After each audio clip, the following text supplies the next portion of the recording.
Today, we are diving into something that affects millions of families, but is, let's be honest, super complex: Hindu joint family property. It's this incredible legal framework that's been shaping who gets what for centuries, mixing tradition and law. And, well, we're going to break down how it all works, piece by piece. So let me ask you this. Who actually owns your ancestral home? It sounds like a simple question, right? But the answer is anything but. Is it the head of the family? Or maybe everyone who lives there? The real answer is buried in a set of ancient rules that have been totally flipped on their head in our lifetime. To figure it out, we've got to go back in time. All right, before we get to the modern stuff, you have to understand the old system. It was all built on two really core ideas, something called a coparcenary and a rule known as survivorship. Seriously, if you get these two things, you've unlocked the whole system. Okay, first up, the coparcenary. I want you to picture the Hindu joint family as, the big, sprawling, extended family. But inside that, the coparcenary was like a smaller, way more exclusive club. And for a long, long time, it was a boys' club. Only male descendants were the actual co-owners of the property. And you couldn't apply to join. It was a right you got the moment you were born. So how did this ownership actually work? Well, under this old rule called the doctrine of survivorship, nobody had a fixed piece of the pie. No way. Instead, everyone's share was always changing. If a new baby boy was born into the club, everyone's slice got a little bit smaller. And if a member died, his interest didn't go to his kids, it just sort of melted back into the pot, making everyone else's share a little bit bigger. And here's what that really meant in practice. When a copper passed away, his share wasn't inherited by his own wife or his own kids. Nope, it was just absorbed by the other living members of that exclusive club. The property was basically locked down, staying within that specific male line. And that leads to the most critical point of the whole old system. It was specifically designed to keep property consolidated among male heirs. So for the women, the daughters, the wives, the mothers, this system meant they had absolutely no ownership claim to that ancestral property. Nothing. But wait. It gets even more detailed, because the law didn't just treat all property the same. It made this really critical distinction between two different pots of property that a person could own. Not everything was automatically thrown into the family's shared wealth. So on one side, you've got ancestral property. This is the main pot, the core of the family's wealth, stuff inherited down the male line or bought with the family's pooled money. But on the other side, you've got separate property, and that's exactly what it sounds like. It's yours and yours alone. The money you earn from your job, things you get because of your education, or even your specific share if the family decides to split everything up.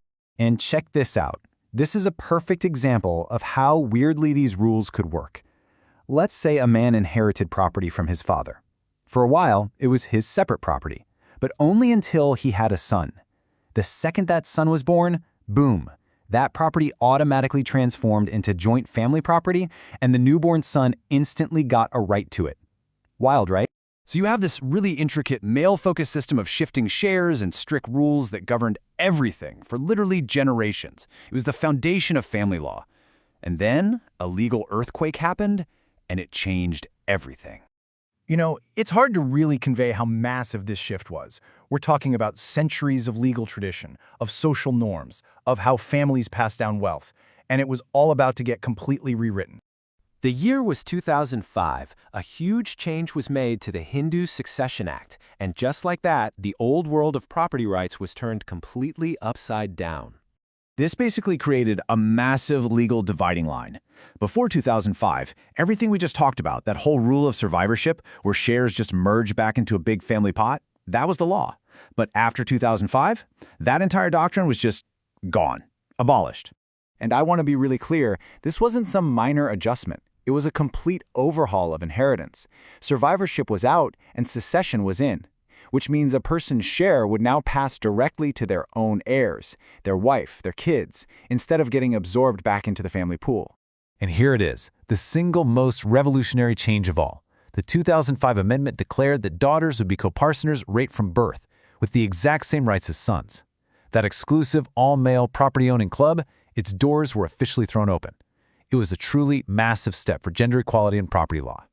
Okay, so what does this new world actually look like? What rights do coparceners, and remember that now includes daughters, actually have? And how do we keep the ideas of the family and the property-owning unit straight in our heads today?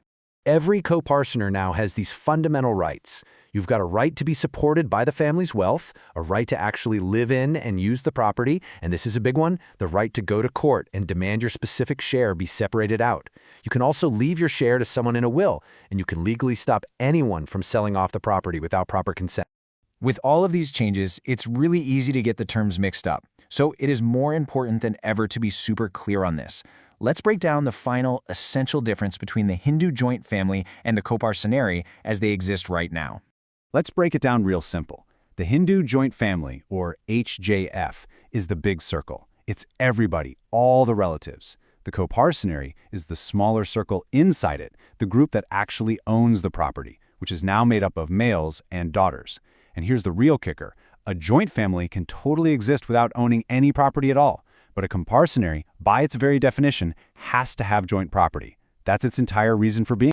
So there you have it. We've gone on this incredible journey from an ancient system of constantly shifting, unpredictable shares that were all based on survivorship, all the way to a modern system with defined, predictable inheritance where daughters and sons finally stand as equals, as owners of their family's legacy.